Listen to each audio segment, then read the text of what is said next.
It was a sort of a bit of a chapter of accidents because I actually wanted to be a journalist, and that was in the mid-1970s. And when I went to see people who were journalists, they said, look, we're dealing with the apartheid state all the time. You need to know a lot about law if you're going to be a journalist. So go and study law. So then, of course, I got into law school, always planning to be a journalist, but actually I got rather derailed and ended up being a lawyer. If you think of the way a modern democracy is structured, two of the core institutions in a modern democracy are courts on the one hand and the media on the other. You chose to represent trade unions, anti-apartheid organizations, and also people that were evicted because of the land laws of the country during the apartheid years. Why? Well, you know, if you study law, you're concerned about justice, and it was just such an obvious injustice.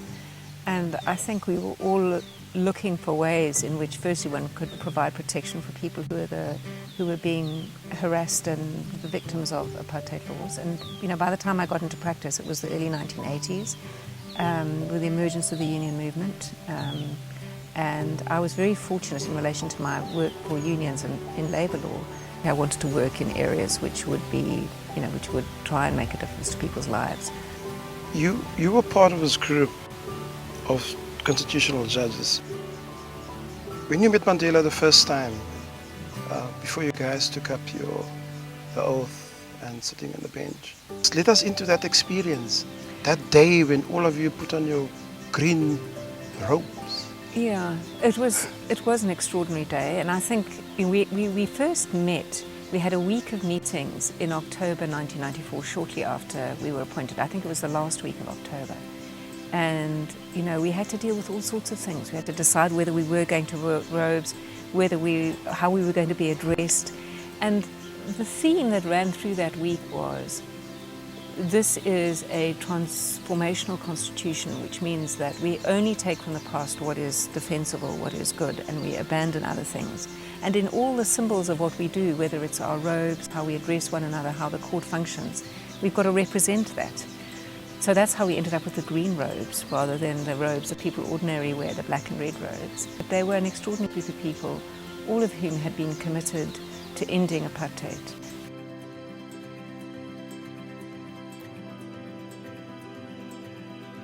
A constitution is built on institutions, not individuals. And those institutions have to carry within them the values of the constitution.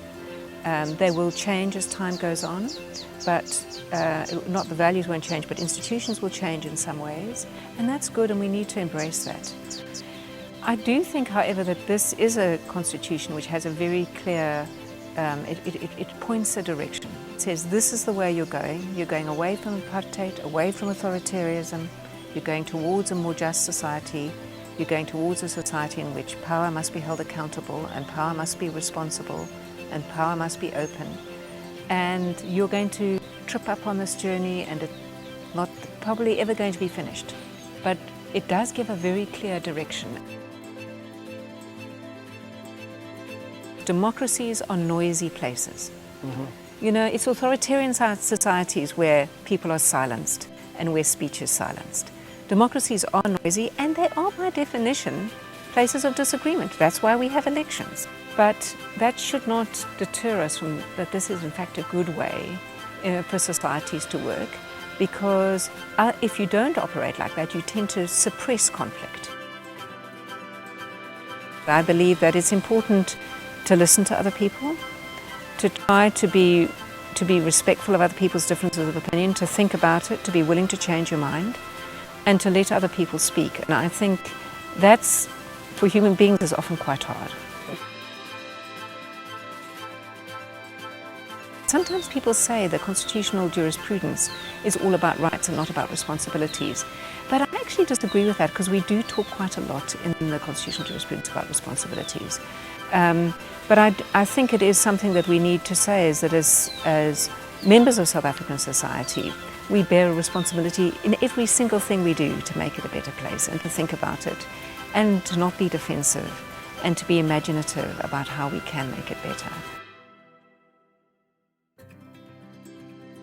Don't get cynical, because cynicism is one of the roots to not doing anything. Right.